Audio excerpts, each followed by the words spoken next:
What's going on, guys? Welcome back to another Power Hour stream. Pretty decent amount of price action we're seeing today. We had a slight gap up early in the morning, following the gap up of yesterday. Basically did exactly what it did yesterday, where you saw that instant fill. So you had that gap up, instant fill, and then we've just been climbing basically all day. Climbing. You had a pretty balanced profile towards the start of the day, which I'll go over. But you were basically bullish for the majority of the day. Let's go ahead and delete all this. Hey, Bitmass, what's going on, man? So we'll go ahead and replay this. Take a look at the price action from today. What's going on, Josh? Let it run for a little bit here. We did have that gap up, like I said, pretty small, probably about 0.5%. Yeah, about 0.5%. Gonna let this thing run a little bit. So as you can see, right into the morning session, you're very balanced. Pretty much textbook balanced profile. Josh said, been working a lot with these exams for school. Statistics is killing me. Yeah, I had a couple of stats classes. I had, I think, 2 stats classes early on in my associates, which I finished. I never had any upper level stats classes. I was going for a finance degree, so we didn't really need the stats. I think I had to take an upper level one towards the end of my degree, but then I shifted towards economics, and I haven't been back to school since. I was supposed to go back to school this semester for the summer. To finish out. I've only got like 25 credits left, something like that. So I could finish it out pretty quickly. But the coronavirus shut down all those plans. Yeah, I've got like 20 credits away, and then I'll have a bachelor's degree in economics. I have really no need for the degree. Obviously, I'm doing pretty good by myself here. But if I ever wanted to get like a decent job at maybe a trading firm or a bank or something, I would need the degree for that. Yeah, so just running through the stops today, you can see that you were extremely balanced. Levels you would want to watch are, as always, the value area high, value area low. You have a little bit of the value area high being tested right here, which starts to give you that first kind of trade of the day. Let's see if it plays out. You can see how it starts to fail downward, which gave you a very good indication of that price was going to continue lower. Problem is, look at what we do here. I called this out in Discord, where we saw that bounce off the POC and off VWAP. You were not able to get back down towards the value area low. So this was the first sign of the day that was showing you that the balance profile was going to be broken. Because if you're maintaining balance, you should not be finding support on the VWAP or resistance. You should be kind of cleanly bouncing through, maybe a little bit, like a little bit of chop, and then bouncing. But for the most part, you should not be rejecting VWAP to either side. So this little bounce right here was the first indication that this should be breaking out towards the upside. This should be leaning bullish instead of being balanced, right? So you did have a little bit of a short signal right here, but instantly getting rejected. So your first target would have been VWAP, second target value area low. You would have missed your first target, and now we're coming in towards the daily open to stop you out. So another thing that I called out in Discord was you have a point of origin up here, and then you have the daily open, right? You have a little bit of a sell zone right here that you could look to short if you did not short the value area high here. So you look for more of a safer short. This would be where you're looking to short, right? Let's see what happens.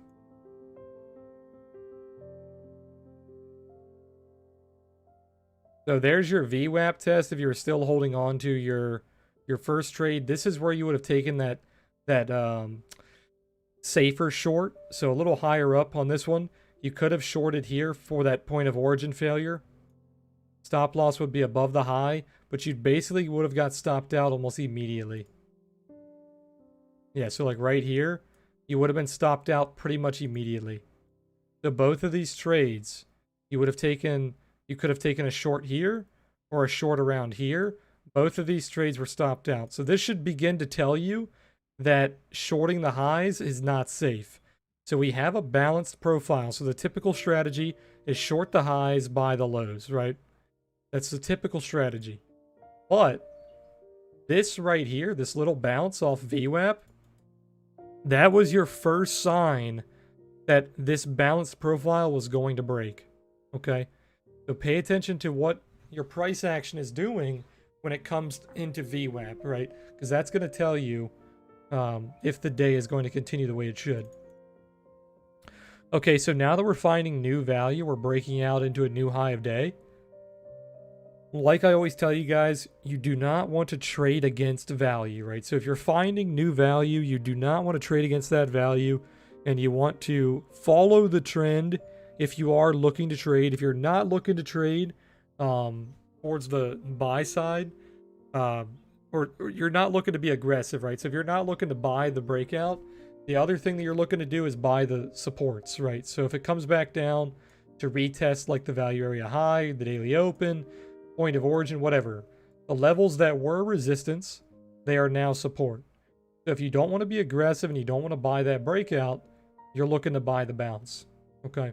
So basically any of these levels down here, daily open, point of origin, value area high, basically this entire level right here, this would become support now. Okay. So unless you have a massive bear div, you're not looking to short this. There is no short scenario here unless you see some kind of bear div. What's going on, Keytoy?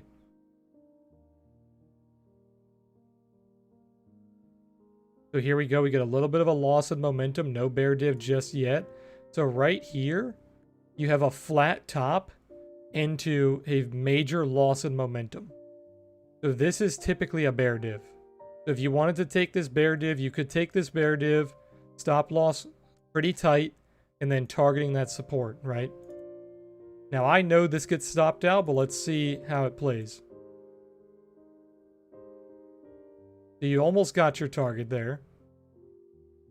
You're actually bouncing off that point of origin. I just did a very bad job of drawing it. So here is that point of origin. You're actually bouncing off of it.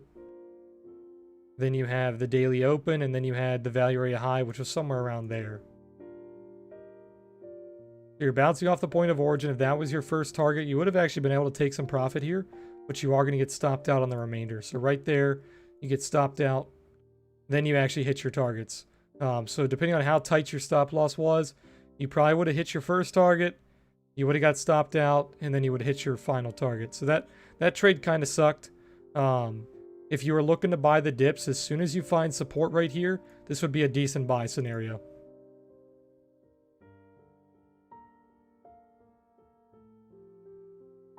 So you're finding support, little bit of resistance coming in on the POC.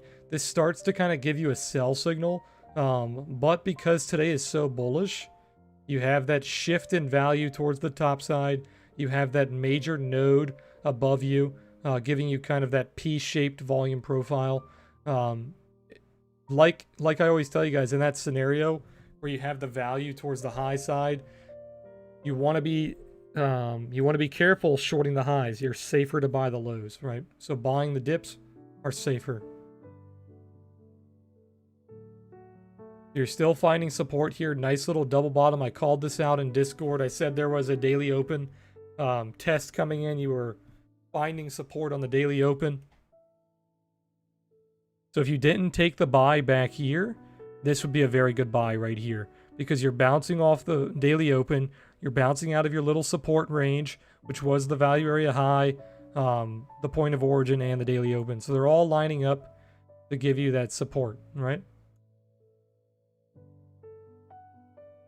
So here's the breakout. Coming back to retest a little bit. Gave you a third entry. So if you miss the first two entries, there's a third entry there.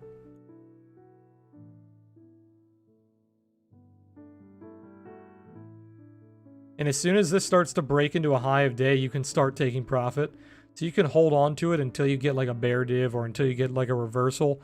But as soon as it starts breaking into high day, you can start to take profit on this.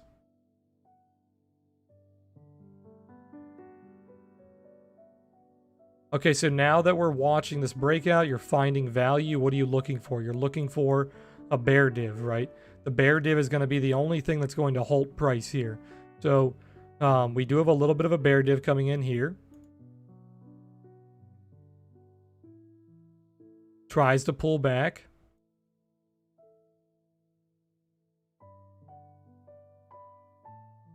A little bit of a consolidation. There's your pullback. You see that bear div? Bear div came in.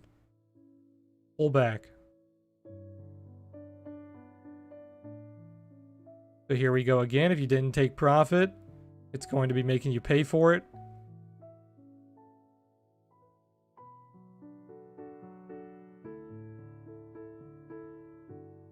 Once again, what are you seeing? A loss in momentum, gain in price, slight bear div here. So here's where the bear div would have given you kind of your short signal. I think this one gets stopped out. But you can see major loss in momentum, but you're slowly gaining price. So this is giving you kind of a short signal. Now you would have targeted the gap right here. So you have a single print gap. You also have a high volume node right here. So these would be like your two targets. I think this one gets stopped out, I believe. So depending on how tight you made your stop loss there, you might have got stopped out. It's actually giving you another div. You still have a bear div here. So if you did get stopped out, you could have shorted again. If you didn't take the trade here, you could have taken a short here.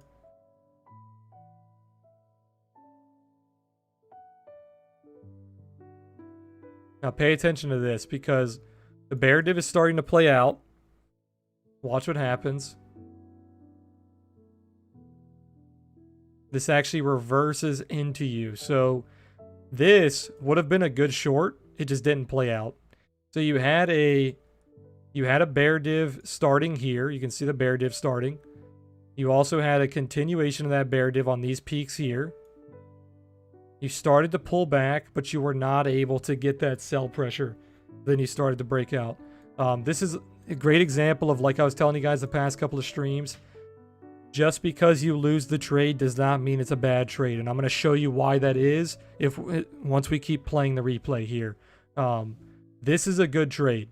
If you shorted this and you lost, that's okay. This is a good trade. So we keep going here. Watch what happens here. Look at what's happening here. So same thing that we saw back here. You try to break out. You start to kind of distribute a little bit. You're losing momentum. You see the momentum here? You start to distribute. You're losing momentum. Same thing here as you would have done back here. You could have shorted this. Stop loss above the highs. Now, obviously, if you've taken every single one of these shorts, you're probably not going to short every single time it gives you the signal because you're just getting stopped out. But if you took like one of these and got stopped out, you're probably going to go ahead and take the next one. But if you're being very trigger happy and you're taking every single trade it gives you and you're getting stopped out, you want to be a little careful, right? You don't want to keep shorting the highs and it's just going to keep going up, right? But hold on, let me play this. I'll play this out and we'll talk about it. So you have that distribution coming in, then there you go. There you get that final top signal there. You pull back into your entry. So if you had your stop loss on break even, you might have got stopped out there.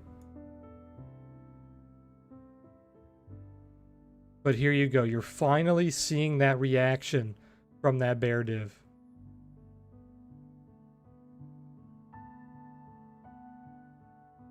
Did I miss something here? No, okay, it's not coming up yet. I want to go over something when it comes up. I think it's right here. Yeah, so right here, okay, we see the gap test, so that's your main target for that short. So if you took this short right here, there's your main target right on that gap. You still have that high volume node right there as well. But look at what we're seeing here. Now we're seeing a bull div. So we saw a bear div all the way up. Price is reversing. Now we're seeing a bull div. Okay, so this is actually a good place that you could kind of reverse. If you were getting stopped out on the ways up and you're still kind of seeing a bullish trend, you could actually reverse here. Go for a little bit of a buy scalp. The buy pressure is still there. As you can see right here, buy pressure comes in. Now here, I'm going to go over something real fast. So I went over this a couple times in stream. I've gone over this in Discord. I actually talked to Bitmass about this not too long ago. When you have bull divs or bear divs, and you're using the OTS trail as a kind of confluence signal, a great thing to watch is the trail. So, okay, look at this bull div right here. We have a bull div, but look at what it runs into. It runs into the trail. Same thing that we saw right here. We saw the bear div, but then look at what it runs into. It runs into the trail, and it's not able to break the trail. The trail pushes it back up. But then you have that bear div again, and you break right through the trail. Okay? So, like I said in Discord, if you're trading the bull divs and the bear divs, you want to pay attention to where your trail is, because the trail is going to give you that close target, and it's also going to tell you if you need to like stay in your trade or get out of your trade, right? So right here, this bull div played out, but it ran into that trail and then it got rejected. We're seeing a major sell-off here. I'm not sure why. We'll catch up to it in a second. So when you're taking bull divs or bear divs, just make sure you pay attention to your trail, because it's going to give you that close target. It's going to be like the line in the sand to tell you if you can hold on to your trade. So if you ignored that bull div and you held on to, we copped alive here. If you ignored that bull div, let's actually go back to where we were. So if you ignored this bull div and you were still holding the short from the bear div, your main target was here, your first target, and then you have your final target right there on the high volume node. If you ignore that bull div and you let it run, it does pull back against you a little bit, but you still hit your final target. There's your final target being hit. So now you're basically just watching for supports to come in, and you're watching for another bull div to kind of give you an entry, right? Or you could watch for the value area high to be regained. So right here is the value area high. If you regain the value area high, get some support coming in, that could give you a buy signal. Look at what we see here. Lots of divs today. Lots of divs. Look at what we see here. Very small, but you have a bull div again. So bull div again bounces you right up from your support.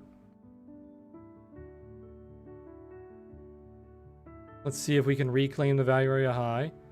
It starts to reclaim the value area high here. So if you missed the bull div, you could have taken a trade on the value area high regain. A little scary though, because of how strong this downtrend is. If you looked at this on like a downward channel, like a linear regression, you would be longing like the top of the channel, which is not a very good trade. Okay. But if you're looking at just a volume profile standpoint, that is a decent trade. You're reclaiming the value area high.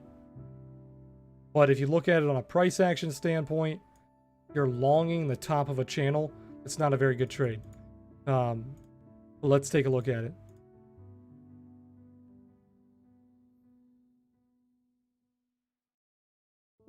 Okay, what do we see here? Yet again, another div. So we have another bear div. All day we're seeing nothing but divs on the Momo. You had a bear div, multiple bear divs up here. You had a bull div here that played out. You had a bull div. You actually had one right here as well. Bull div there. You had a bear div here. Basically every single one of these peaks was a div in one way or another.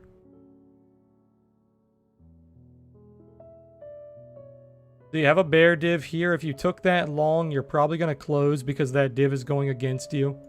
You're going to close on that div. And then look at that. Boom, all the way down. And then look at where we're finding support. I think, what was that level? That was the... Oh, that's the point of origin. So you have that point of origin level from way back in the morning session. That's giving you that support. Also the daily open. You fell all the way down to the daily open, and then you bounced off the daily open pretty much perfectly. If you guys are price action traders, intraday traders, you should definitely be paying attention to your daily levels. Daily open, daily high, daily low, stuff like that, right? Another bear div, yeah, Bitmass, it's insane, dude. So many bull divs and bear divs today. Bitmass says, I took a couple of them, hesitant to take the next. Yeah, if you take a couple and they keep stopping you out, it's going to scare you a little bit. But like I was telling Bitmass in Discord, guys, the bull divs and bear divs, they're not always going to have a really high strike rate. The thing about bull divs and bear divs is their strike rate is going to change depending on other variables, right? Like where they are in the trend, how strong the trend is it close to a support, close to a resistance, those kind of things, right? It's going to depend on where it is. But what I was saying in the Discord is bull divs and bear divs, for the most part, you can blanketly take them all usually because the R2R is so good. If you keep a really decent stop loss and get stopped out immediately when it goes against you, for the most part, they are always worth taking because the R2R is so good. Great example is a bear div called the high of the day today. Okay, so if you took that bear div, you literally caught the high of the day. So depending on how long you held on to that, that is a massive trade. That is a 20-point trade. It's a $1,000 trade. If you caught it perfectly, obviously. Okay, so let's go back to yesterday. What did we see yesterday? A bull div literally called the bottom of the day. So this little section right here, this little failure, that's a bull div. Clear as day, that's a bull div. Okay? So even if you took a couple of bull divs on the way down and you get stopped out for a tiny little bit, you take this bull div at the bottom, you literally caught the low of the day. And look at this thing. It just runs and runs and runs. So bull divs and bear divs, for the most part, are always worth taking. As long as you maintain the same mentality throughout all of them, where as soon as it breaks into a new high or a new low, you get stopped out, you're done for, right? You don't care about that trade anymore. But then if it gives you another bull div or bear div, just go for it again. The stop losses are usually so tight that you could take them very often and it wouldn't hurt you.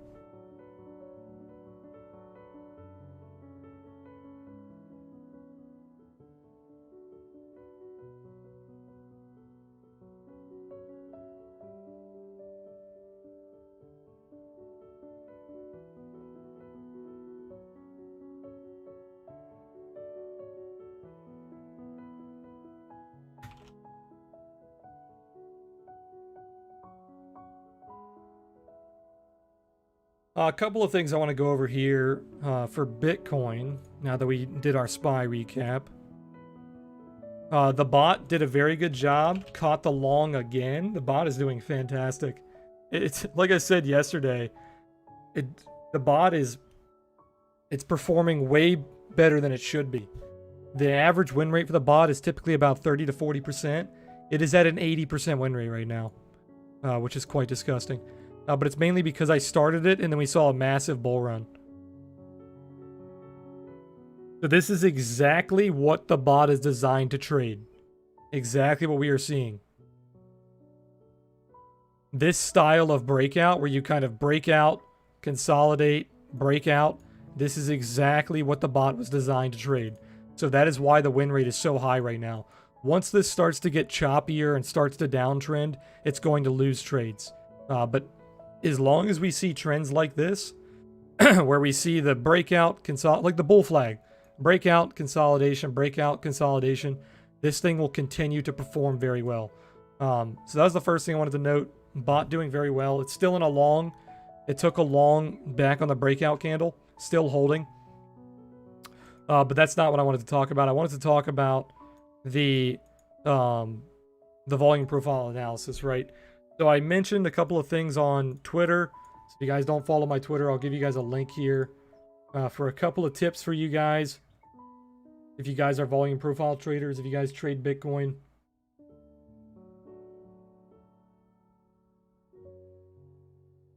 Here is a little thread for some tips on how to read the price action that we've just been seeing.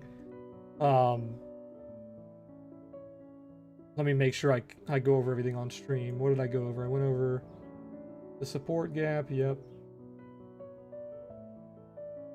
Okay, I got it. So, yeah, so what I wanted to go over was, first things first, what I called out in Discord here. Oops.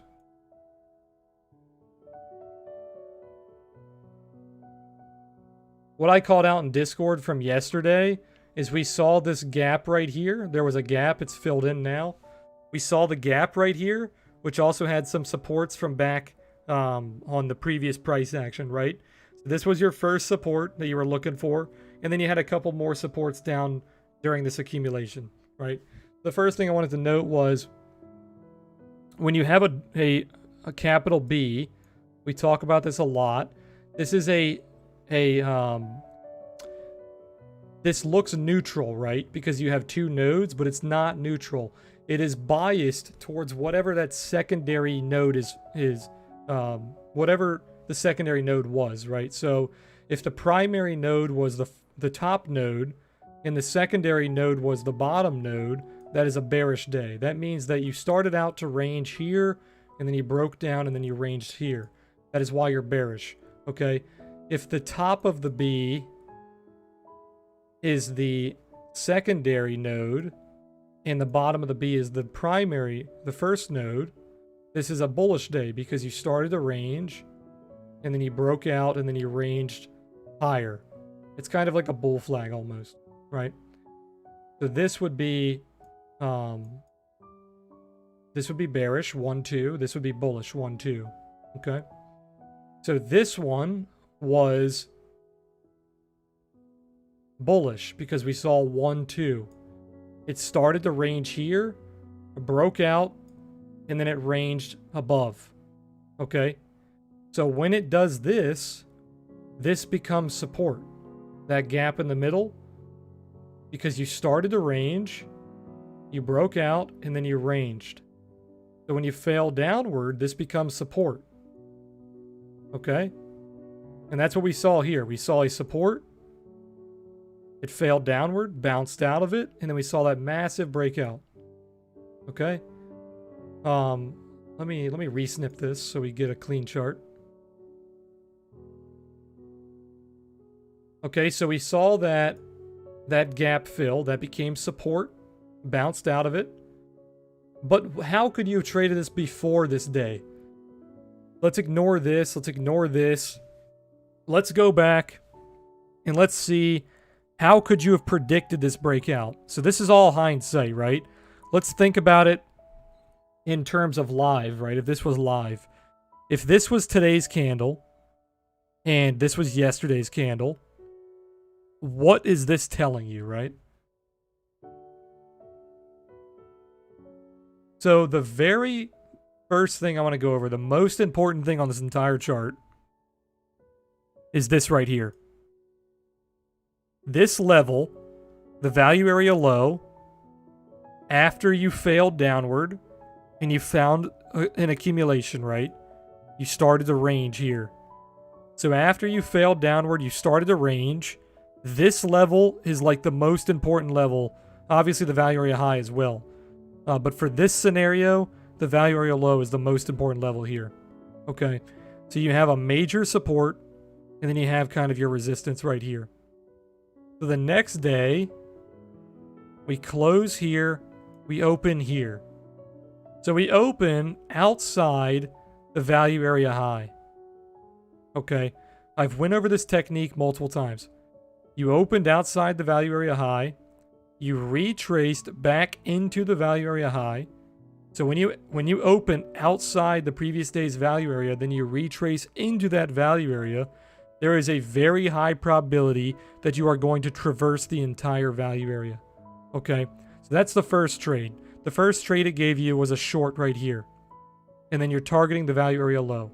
Okay, but that's not what I want to go over here. What I want to go over here is right here. So I teach swing failure patterns, right? Where you have a level, you try to break below that level, and then you swing back above that level. Okay, that is a swing failure, right? So this right here is a swing failure of the previous day's value area low. This is a buy signal. So you had a sell signal, take profit, and now you have a buy signal. So you would have bought around 87.20. Okay. And then you're targeting your upper levels, right? Your POCs, your value area highs of the previous days, all that jazz, okay? Let me clean this up again.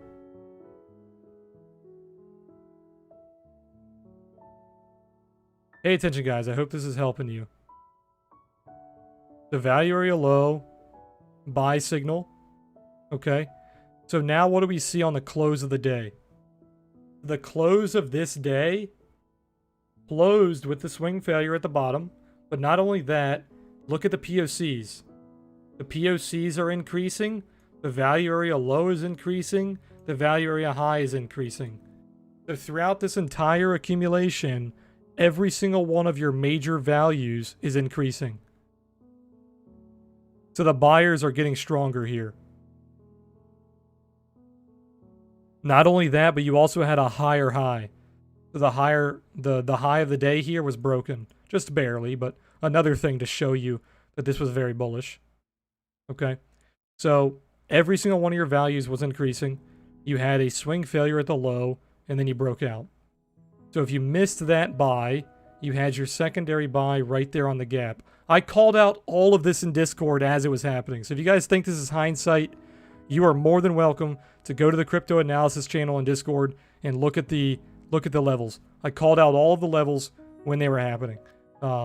So you had the gap filled and then you broke out. And that's basically all I wanted to go over here.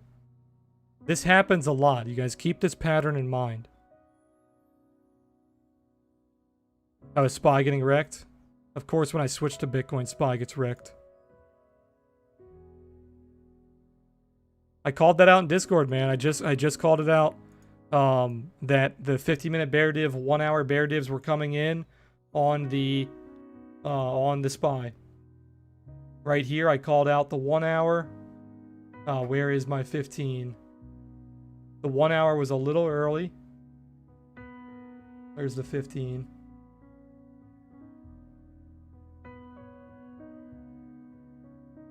You had your point of origin shooting star there. And then you have a 50-minute bear div here. The signs were there. 50-minute bear div. Point of origin, failure. Shooting star. 1 hour bear div.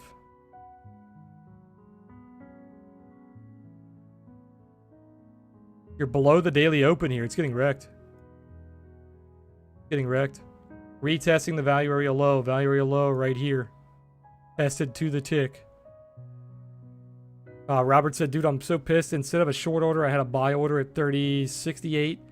Were you trying to short, but you actually put a long, or did you just put in a bad trade? Like, was it an order entry mistake, or was it a trade mistake?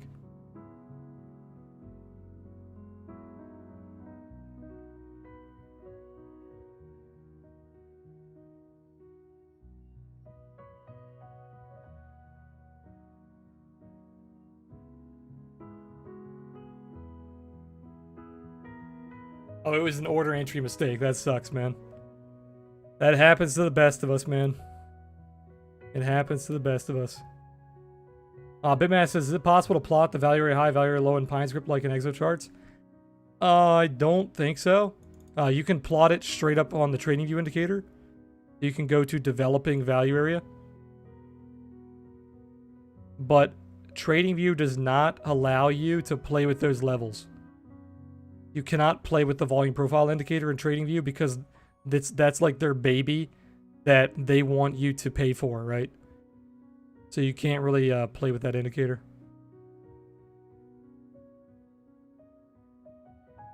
Yeah, you can look at the developing range.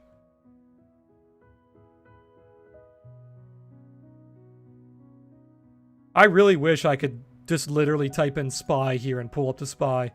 That would be amazing. Have my same exact setup and everything. It would be beautiful.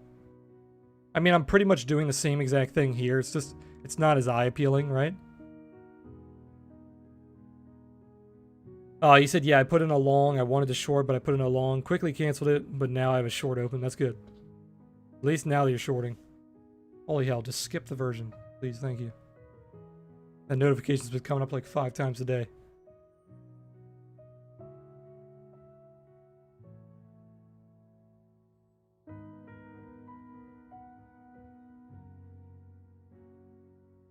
Man, my back's been killing me lately because I haven't been going to the gym because the gyms are closed. And my back gets real stiff from sitting on the PC all day. So I ordered a pull-up bar that I'm going to put on my door frame. Start doing my pull-ups at home. I got really big into pull-ups at the gym. It basically became my favorite workout. Makes my shoulders feel good, makes my arms feel good, makes my back feel good. It's like an all-around just great workout. The Planet Fitness that I go to has a pull-up machine that has 3 different grips. Really nice. But it's one of the best workouts for my back. I had scoliosis as a kid, so I had spine surgery. So I've got 2 metal rods basically down almost the entire length of my spine. So my back gets pretty stiff every now and then if I don't work out.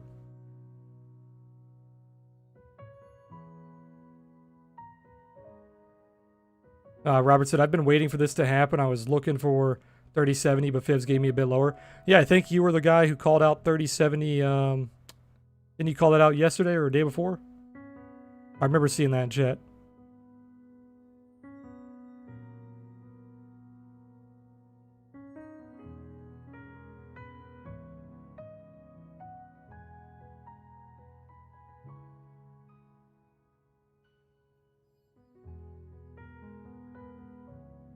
This had to be from the press conference. They were just doing a press conference. What did they say? They obviously said something the market did not like. Because they were just doing a press conference.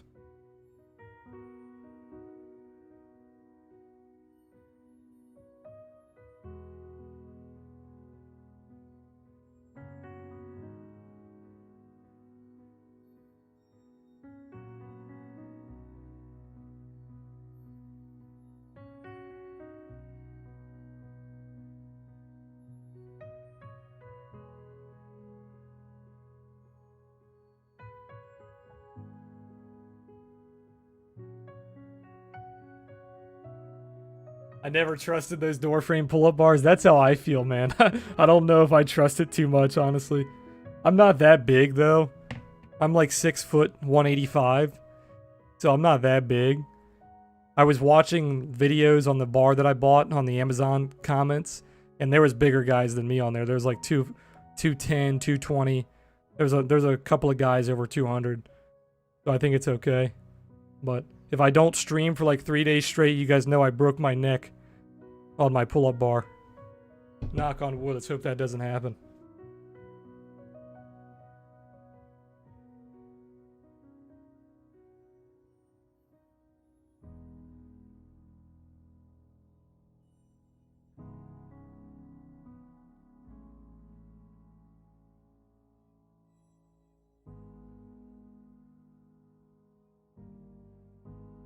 It's got really good reviews. The one that I bought has some of the highest reviews on Amazon. It was like 80 bucks. So I didn't buy a cheap one. It seemed like they're all about $100, $80 to $100. So it seemed like that was a good price.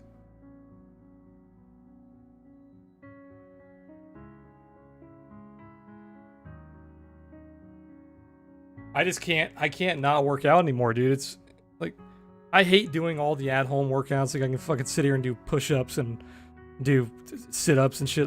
That shit, I can't. I don't know. I can't. There's no motivation for me to do that.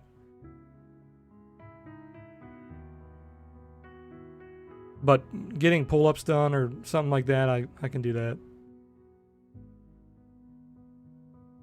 Basically, all I would do at the gym, I basically got into a routine of just doing... I'd go to the gym. I'd warm up on the pull-up machine. I'd go to the bench press machine if it was available, which is very rare because the Planet Fitness only has, like, I think 3 or 4 bench press layouts. If that wasn't available, I'd go do, like, flies, or the shoulder press. Some days I would do leg workouts, obviously, like leg presses and stuff like that, leg lifts. There's a couple of ab machines that I would do. But I can't be motivated to, like, sit on my floor and do push-ups and sit-ups. It doesn't work for me.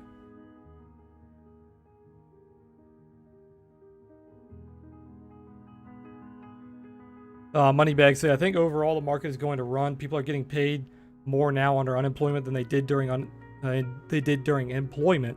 That unemployment money is being spent like a motherfucker stimulating the economy. I wouldn't say it's being spent that much because a lot of places are closed, right? But to a certain point, you are correct. Yeah, the money's being spent. Mainly probably to go towards debt. That's the problem with stimulating the economy, right? You think about stimulating the economy, you think about people buying goods and services, right? But the problem is that's not happening. Most Americans are in debt. They're in a lot of debt, right? So if they get money for unemployment or they get stimulus money, that's not going into the economy directly. That's just going into their debt for the most part. That's the way I see it.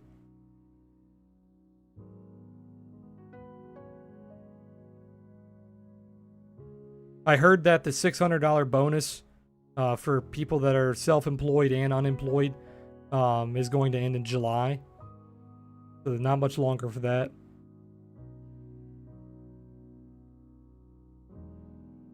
Will said weighted pull-ups are great once you're hitting 15 reps for multiple sets. Yeah, I'm not at that level yet. I was still doing assisted pull-ups back at the gym because, like I said, I weigh like 185. I was doing like 50-pound assist. So I was doing like 130-pound, 150-pound-ish pull-ups. I would do 10 to 15 reps per grip. There's 3 different grips. I would do 10 to 15 reps per, and then I would do typically like 3 sets each. I was doing a lot, but it was assisted. I haven't tested it's funny, I tested my unassisted when I very first started at the gym, which was months and months ago, but I have not tested my unassisted since. So when I put in this pull-up bar, I'll be doing unassisted, right? Because there's no assisted from the machine. I've gotten a lot bigger since I started going to the gym. Like, you guys who used to watch me on stream when I used a webcam way back in the day, it would be night and day if I turned my webcam on now. I've gained like 30 pounds, but there's like no fat on my body.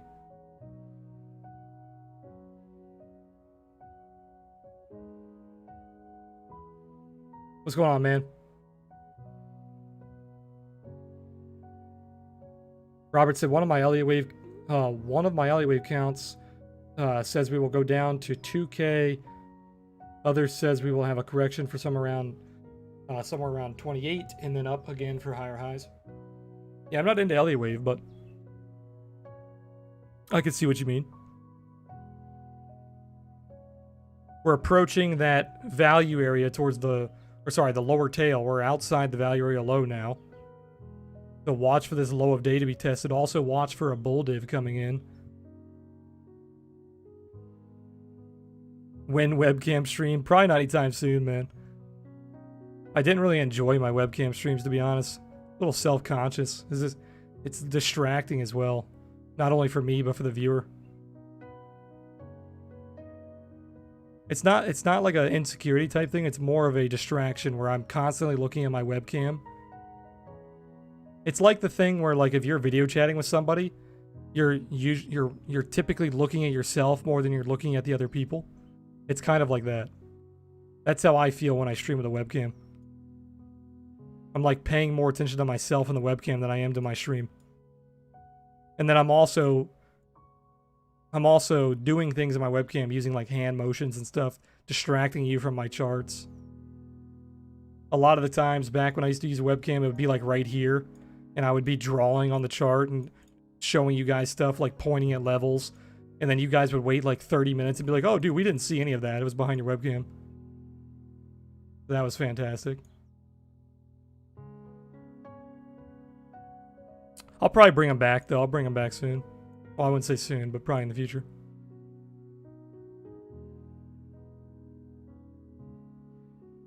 I've got a pretty good idea for like a talk show type podcast type thing that I want to start sometime in the future. I don't want to start it right now because one, I'm too busy. Two, there's way too many podcasts being started right now. So I feel like I would just be joining the herd. But I've got a pretty good idea of something that I want to do on my stream, which I probably could use a webcam with like a green screen.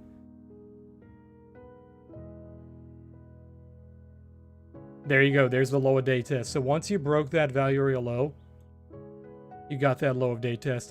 So now you're mainly keeping an eye on a bull div. We're actually going to ignore the volume profile here. Let me zoom in a little bit. Let's actually go to my other chart here. Let's keep an eye on the indicators. You can see this pivot failure, trail flip red, green to black, or sorry, white to black. And now we're having that failure all the way down. Now you want to keep an eye on the Momo to kind of alert you for a momentum shift. Because right now the momentum is clearly bearish.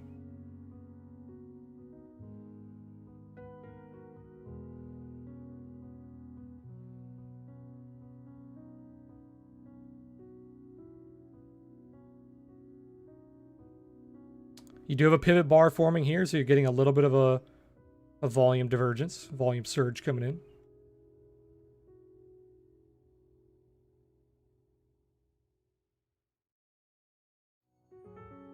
Nothing really happening on Bitcoin.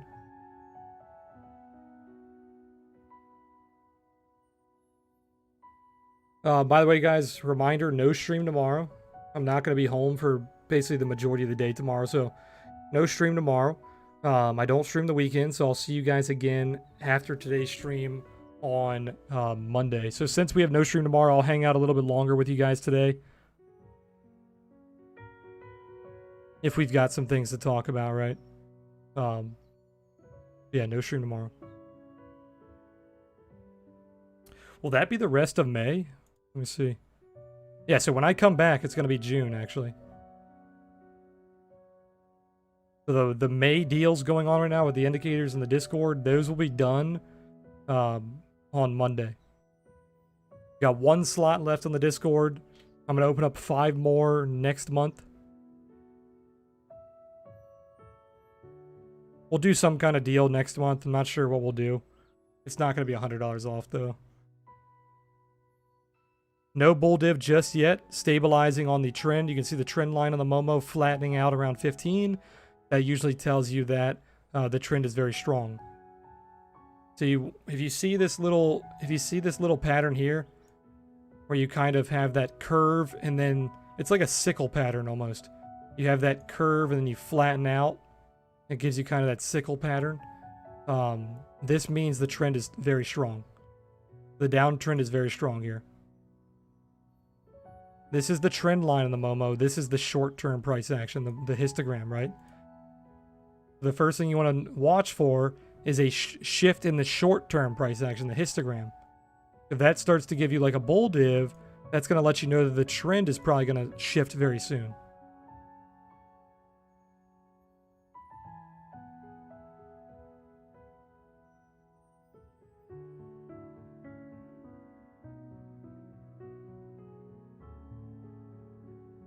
What's your take on crypto? I'm just taking it day by day, man. I'm not really looking at it on a longer time scale. I've just been taking it day by day, looking at the volume profile levels. Right now, we're clearly bullish. You had that accumulation, breakout again. Clearly bullish. You're coming into resistance. You can zoom out. You can see there's a lot of resistance back here. So these are levels that you're watching. You hit a couple of these levels. I called these out in Discord, the 95.50 levels. So you already hit a couple of those levels. You've got a couple more levels up here on the POCs. So you have some more resistance around 96.50, 96. But you're definitely bullish. You're kind of in a buy the dip scenario right now. The bot is doing very well. The bot has caught nearly the entire breakout all the way up. So I'm very happy with crypto right now. Of course, when I'm testing the bot, when it's not even using as much money as I want it to be using, right? It's doing very well. It's got an 80% win rate. I was hoping this would be a little bit of a slower test period, but it's going well. So the bot is doing everything it's designed to do. I still haven't fixed the stop loss, but I think it's okay for now. It has a stop loss in place, but it's not coded into the indicator. So worst case scenario, it gets stopped out. It doesn't know that it got stopped out. So it's going to wait for the next close signal before it takes a buy. It's a little confusing. I've gone over it a few times, but that's the only downside to not having it hard-coded.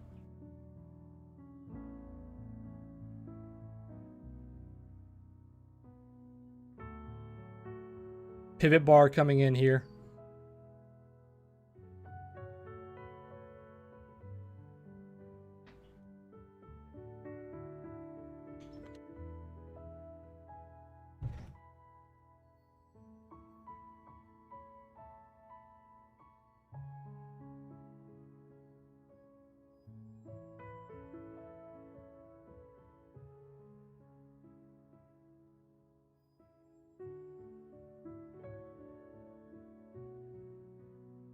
Hopefully people taking options trades today were taking profit because it seems the market is definitely pulling back.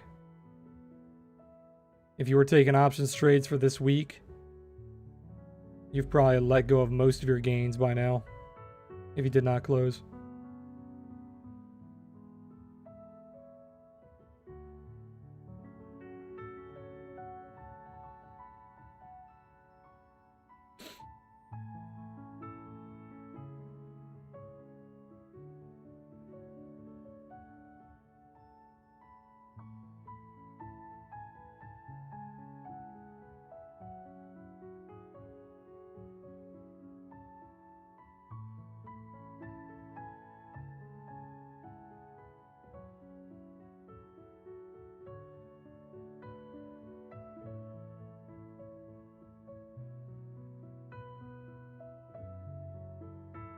You have a little bit of a bottom warning here on the Momo. You can see the purple coming in.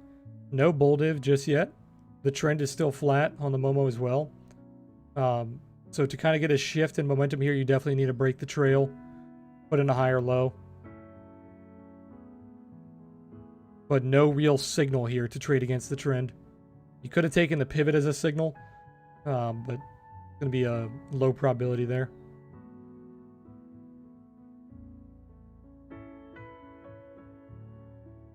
Do you guys know what was said during the press conference that caused this dump?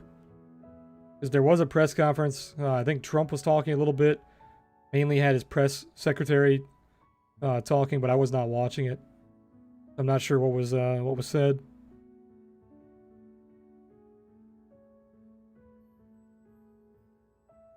There's no way this is from the Twitter thing.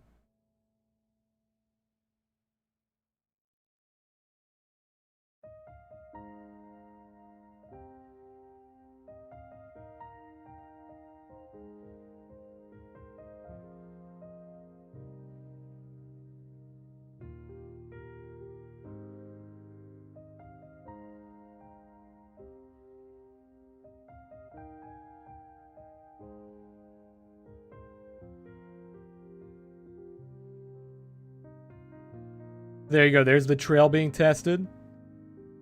If this is able to flip the trail or put in a higher low above the trail, you'll start to see that trend flip. You can see the trend line on the Momo already starting to climb. You're losing that flat 15.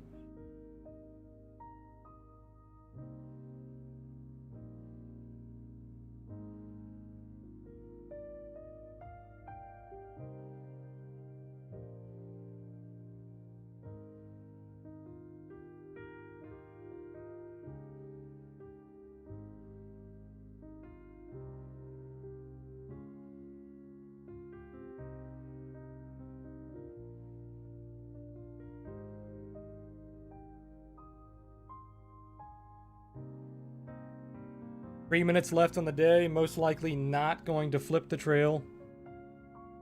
Don't have enough time.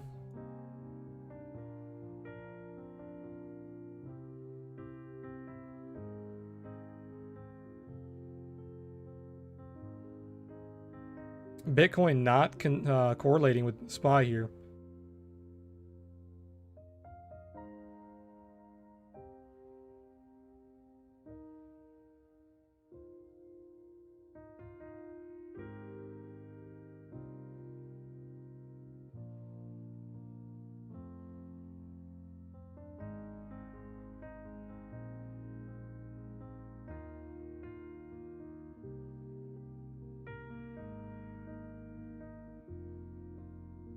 Sell signals coming in on the trail, pushing price down.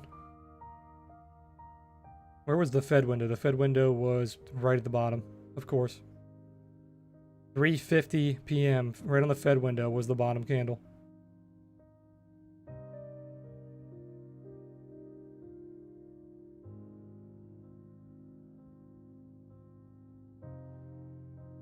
If you look at the anchored VWAP from the high here, we're just above the trail. You can see how it rejected the anchored VWAP there.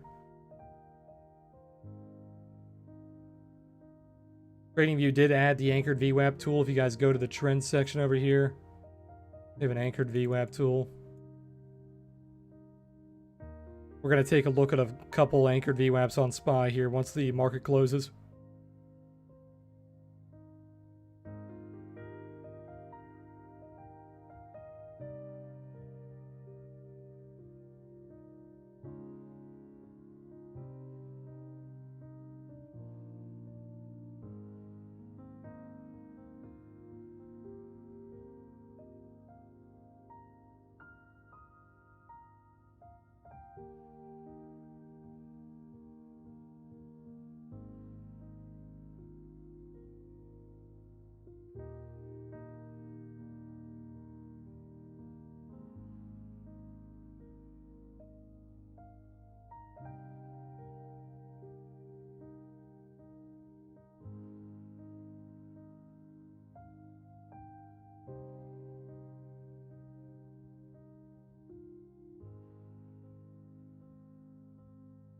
Here's the final sell-off, and there you go.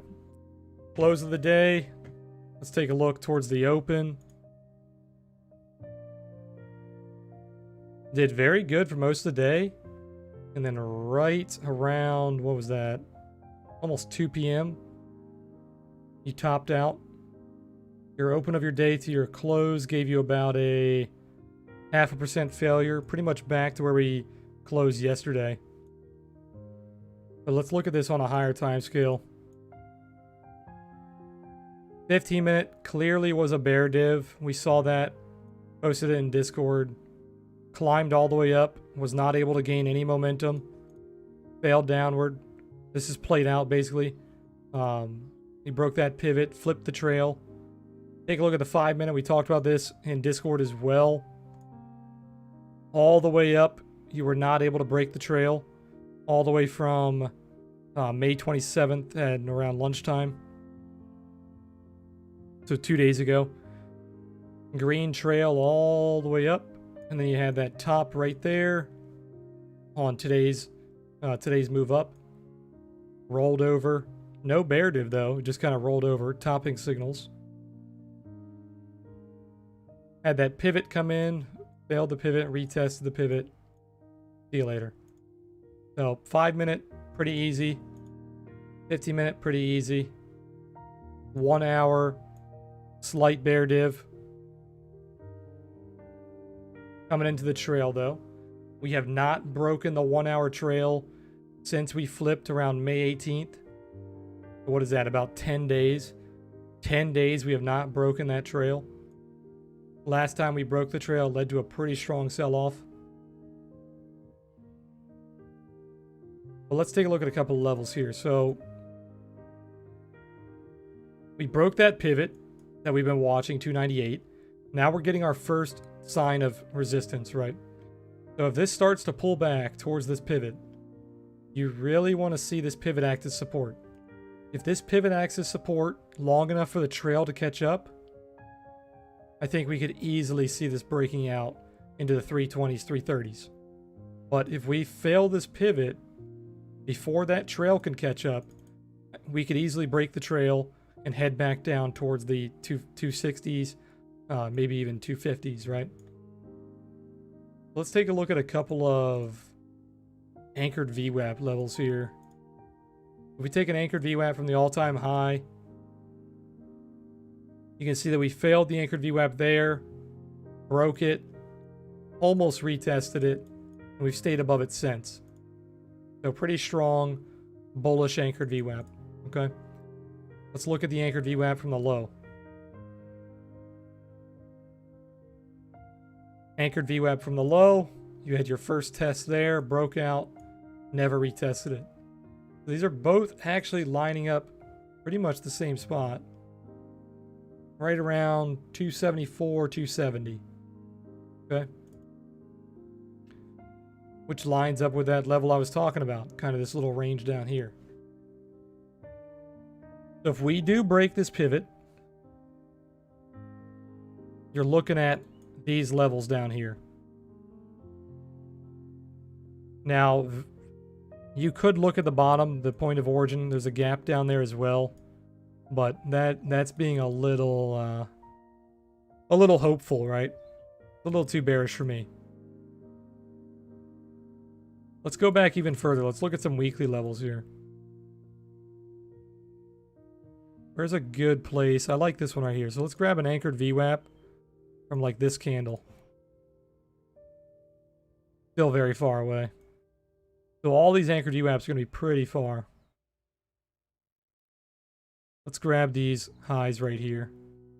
That one's pretty good. That one's about the same. So let's go off of the farther one here. What's that support in around 280? Not bad.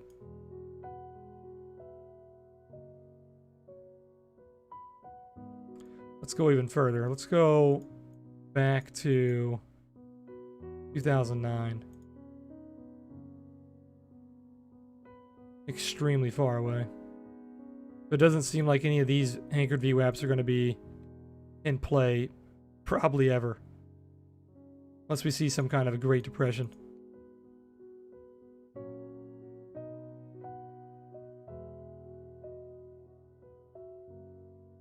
And this is how I would use anchored VWAP throughout all my trading. Would be just grabbing like point of origins. The point of origins from the highs, point of origins from the lows. Basically the only way that I would use the anchored VWAPs.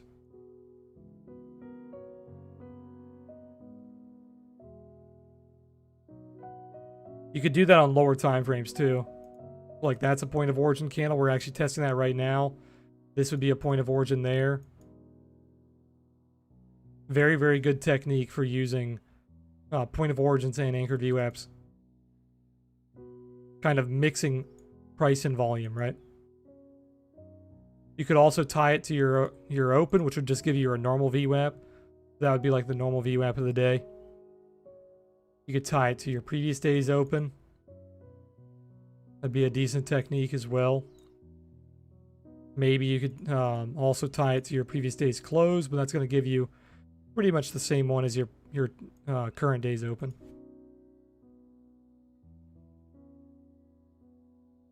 What else could you do? That's basically all I would do. You could actually tie it into the OTS.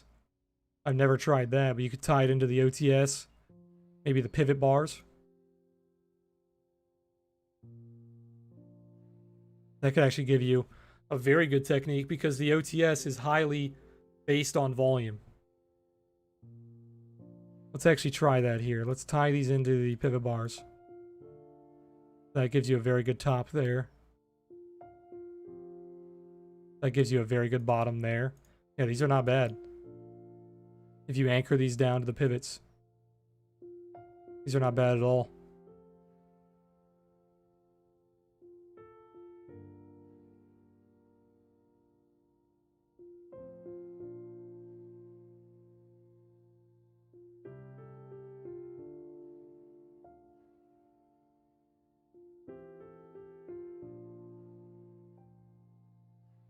Some of these pivots are just in really, really weird spots.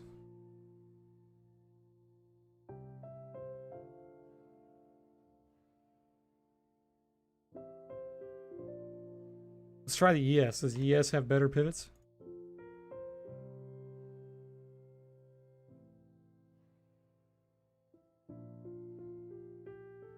They're not bad.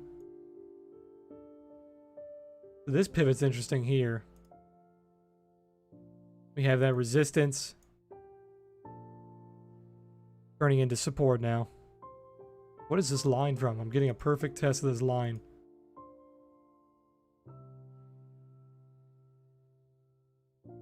Oh, that's that pivot. Yeah. That weekly pivot here, which gave you the perfect bottom almost to the dollar.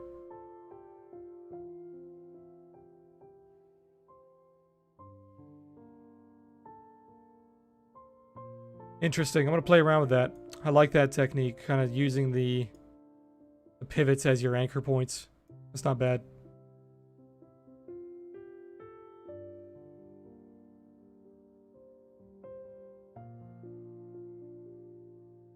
You guys have any tickers you want to take a look at? Stocks, crypto, anything else? Just hanging out a little bit with you guys today since we're not streaming tomorrow. Take the time to answer any questions if you guys have any. Robert said, okay, it broke structure. I'm more confident it found a top. Next important level for me is 2991. You want to take a look at Ethereum? Ethereum was looking really bullish. I posted a chart for Ethereum in Discord yesterday. Ethereum looked really good. Yeah, it's playing out beautifully. So I posted this chart with the buy signal coming in. Buy signal was coming in, gave you a beautiful buy, and now we're starting to break out. This looks really good. This looks more bullish than Bitcoin. If anything, this could break out and then Bitcoin could follow, right? This looks like an ascending triangle. And you're currently testing the highs, right?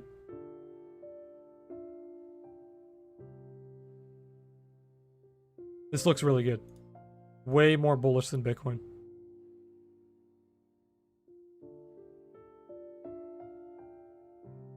Weekly's reclaiming the trail as well.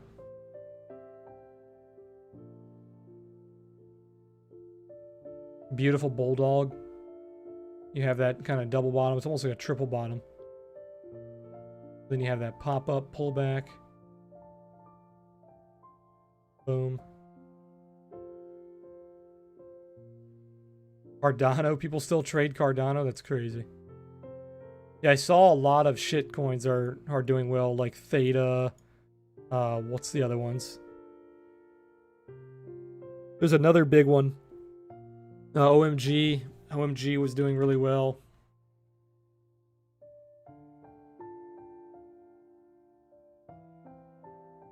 Very obvious here. Black to white flip. Break of the pivot. All the way up. I told you guys on the 4 hour. The 4 hour is very good on shitcoins. It's very trendy. You can see how it's basically white all the way up. 200%. Ridiculous. Theta was another one of the shit coins mooning. Same thing here. Look at this. Look at this trend. It's trending all the way up. Black to white flip on the daily right around here. Gave you a nearly 430% move. Look at how far away the trail is. That told you how much of the FOMO was coming in. What are some other ones? It was Theta, OMG, ADA. Yeah, ADA is not doing bad. Look at the buy signals. Buy signals all the way up.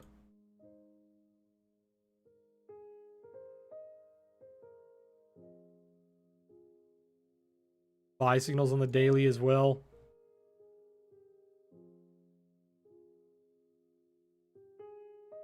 Only 25% on the daily, not moving as much as OMG.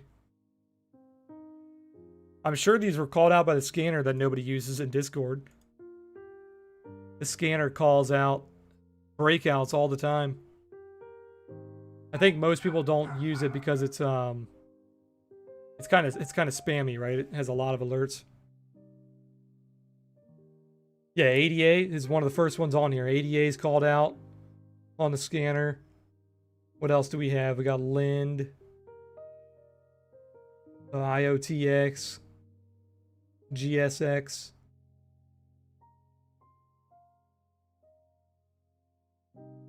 A ton of these.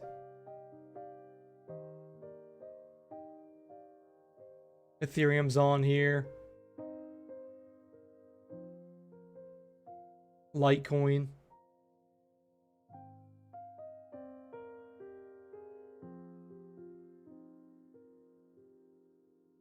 It's alt season.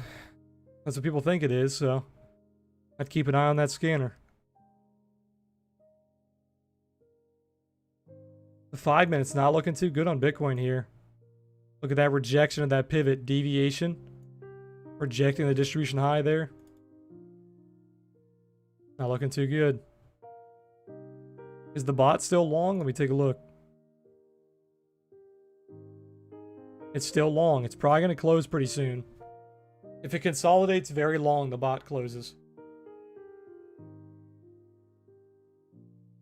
It's probably going to close pretty soon. This has been in for 35 candles. Yeah. If this goes down a little bit here, it's probably going to close. Probably somewhere around like here. Gonna lock in a profit of, at minimum, 4%. It's on 2x leverage. So 4% of the account. Not bad.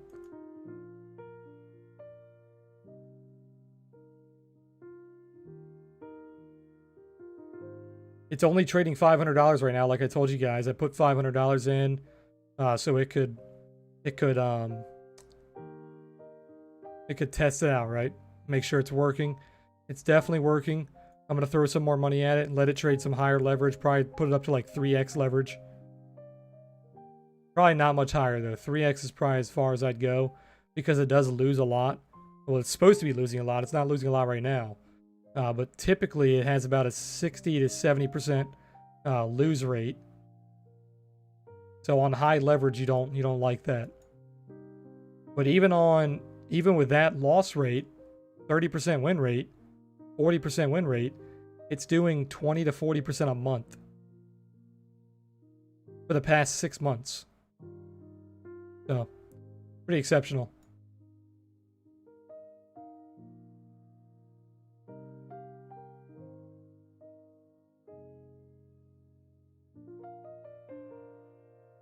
You guys can see all of those trades live when it takes them. In the Discord channel, I posted a new channel. It's called Trading Bot Alerts. Posted all of its alerts so far.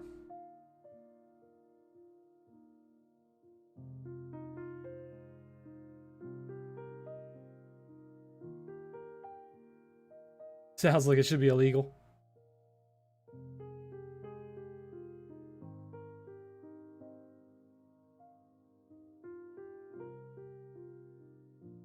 $15 minutes still holding that trail.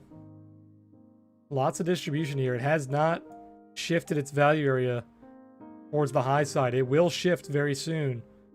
If this stays here for another 30 minutes or so, it's going to shift, which will be very bullish.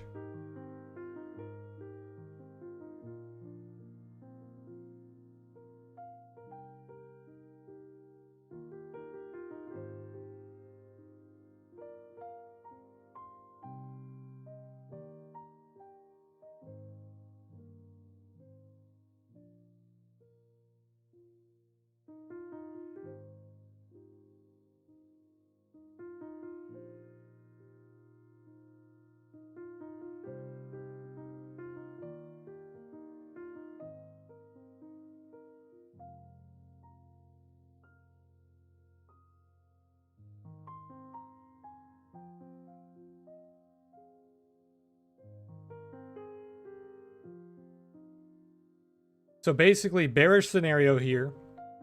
You break below the value area high. You start to find value below it. Then you're targeting the gap. The same thing that we did here, right? This is the same setup. Well, I wouldn't say same setup because it hasn't shifted. But if this shifted its value area towards the upper level, and then you fail downward, you could be looking to buy the bounce around the gap, right? But it has not shifted. So instead of looking to buy the bounce here, you could look to sell the break of the value area high into that bounce. So you could sell here, go for a small scalp down to the gap. If the gap starts to hold, then you could flip. But your main supports are a little bit lower, around 9229 and 9180. These are your main supports, right? This is more of like a no man's land. You could target that with a short. You could target that with a bounce buy.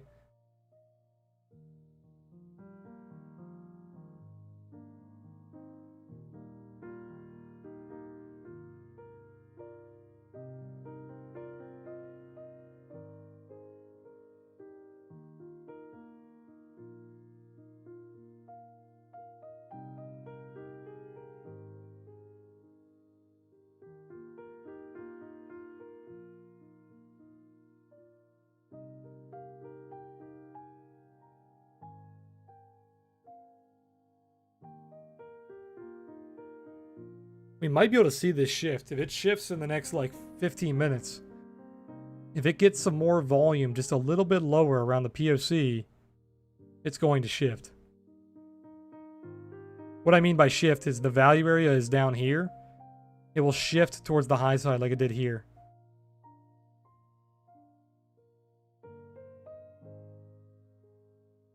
Yeah, the volume profile has already shifted. The volume profile has the POC towards the top, but the TPO has not. TPO is time-based instead of volume-based. They're going to be slightly different.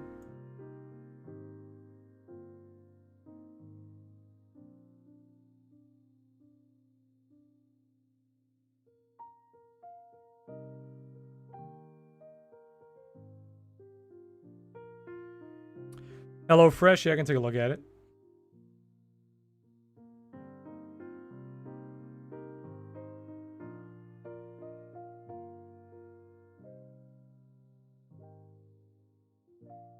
What's the ticker? You said it's HFG. Isn't HelloFresh? Isn't this a HelloFresh? This sounds familiar. This is a one of those food delivery things, isn't it? Where they deliver like cooked meals already. Is that the same company? Yeah, food delivery. Yeah. Yeah, I've heard of them. Why are they're not on the US market?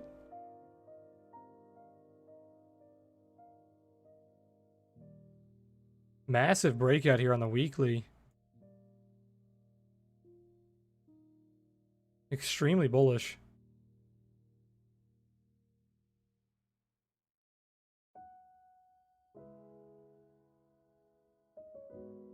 Looks pretty good. You got a little bit of a distribution going on.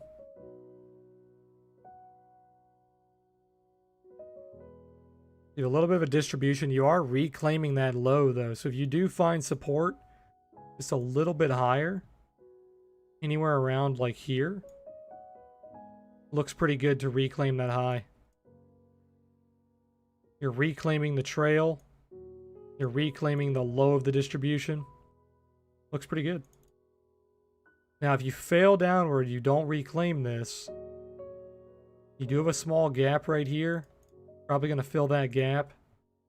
You also have some pivots down here.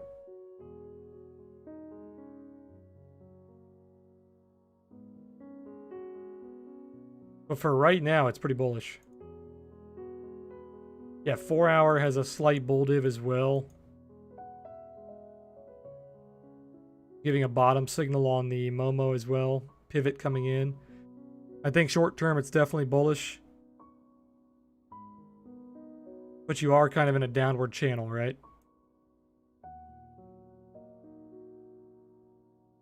Yeah, I'd say short term bullish for sure. Longer term, undecided, but slightly bullish. Weekly is very ugly. I will say the weekly's ugly. The weekly has a little bit of a top signal coming in. You have a hanging man candle. That candle right there is extremely bearish. When you have a candle like this on the top of an impulse move like this, that is extremely bearish. Especially since you have a top wick on the previous candle and you have a big red candle after it. So all three of these candles are very bearish. So, a little scary.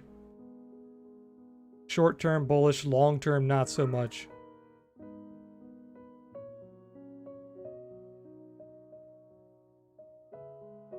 You can't trust the earnings on TradingView, but it said their last earnings were bad.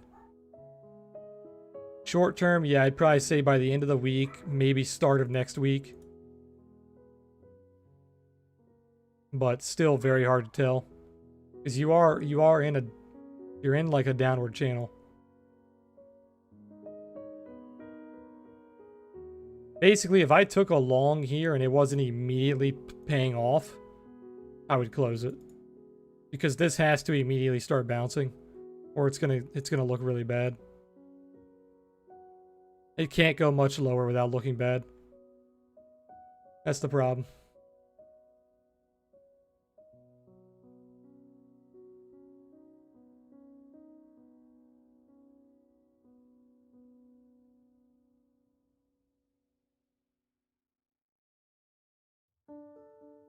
Yeah, no problem.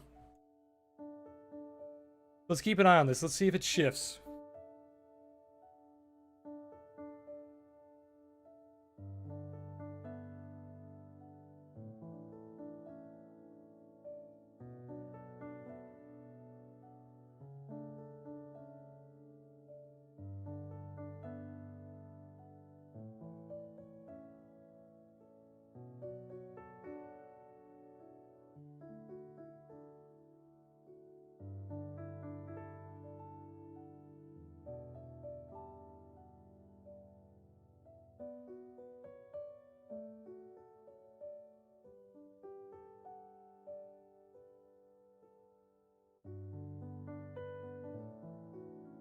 He said, I recently got back into stock trading with knockouts, and my KO is right below that gap you mentioned.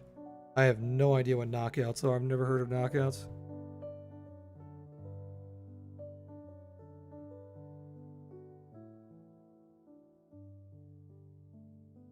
I'm guessing that's some kind of European market type thing.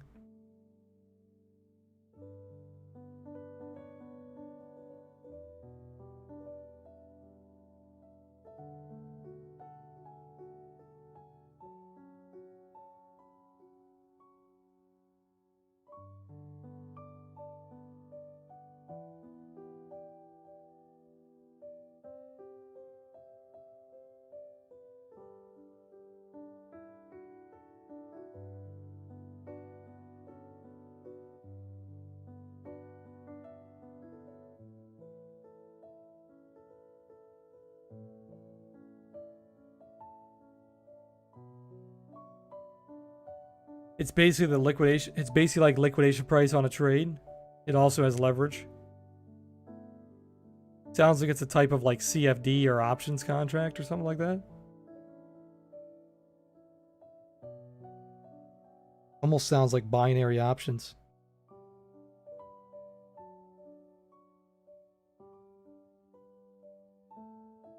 Binary options is one of the greatest scams of the trading world.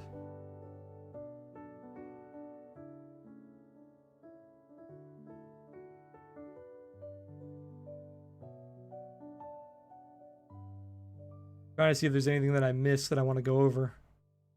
Don't think so.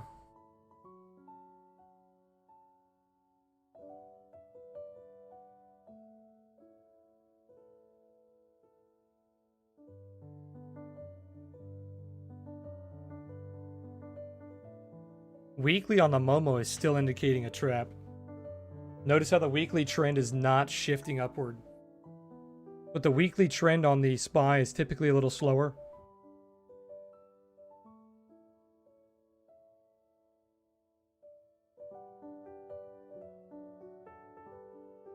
But all right, guys, I think I went over everything that I wanted to go over. Don't really have anything else to kind of fill time with here.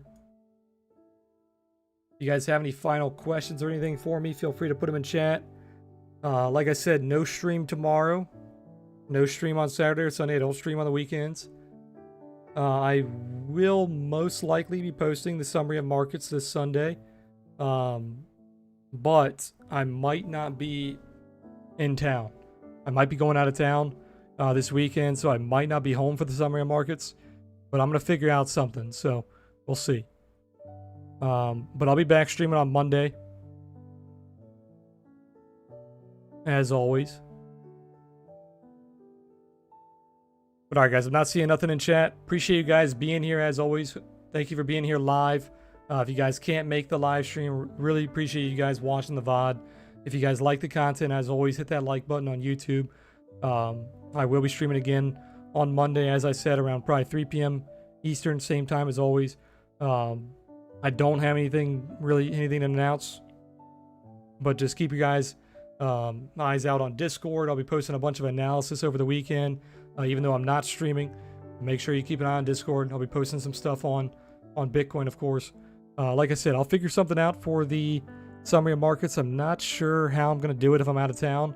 Maybe I'll make like some small video or something. But I'll do something. If I'm out of town, I'll have something for you guys. But all right, guys. You guys have a good weekend. I'll catch you guys back on Monday. Peace out, guys.